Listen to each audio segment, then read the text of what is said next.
All right. Just got in, or just got back, I should say, from seeing Godzilla Minus One, and we're gonna talk about it in detail.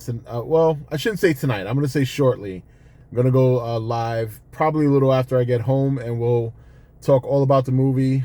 Probably gonna talk spoilers. So if you haven't seen it yet, guy, I know that some people are gonna see it tomorrow. Then you might want to avoid the stream altogether. But we'll also talk about the Monarch episode. But here's what I want to say initially about Minus One before really kind of giving away how I feel about the movie.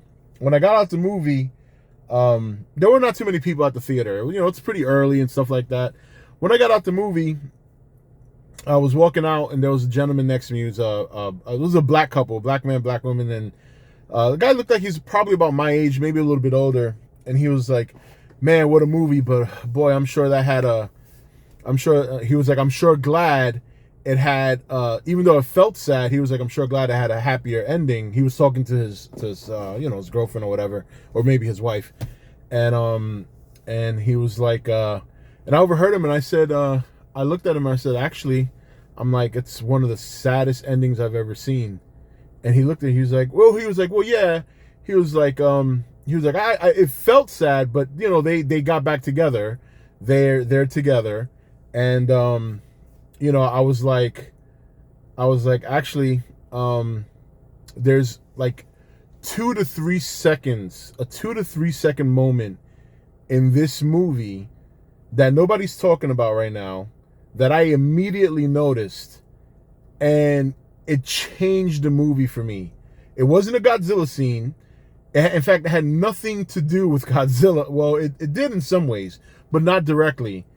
And when I explained to him why, for me, it was such a sad ending, and I explained that 2 to 3 second moment, I think I might have ruined the movie for him. But when I broke it down for him, now he sees the movie in a completely different light. Because the reaction on his face after I explained to him what this 2 to 3 second scene meant, he could not believe it. And I'm going to get into that tonight. I'm not saying nobody's mentioned it, because of course I haven't seen everybody's review. I haven't seen everybody's thoughts on the movie. But from my circle, in terms of, comment sections, a Facebook page, Twitter, stuff like that, or X, nobody's mentioned anything about this. And it's not to be expected, because it's so subtle that I'm sure some people have picked up on it, but it's very, very subtle. But that little sequence completely changed the movie for me. Beyond that, I have other thoughts about the movie and things like that. We'll get into that tonight. But yeah. It was quite a roller coaster ride. And we'll talk about it tonight. All right. Anyway, guys, talk to you later.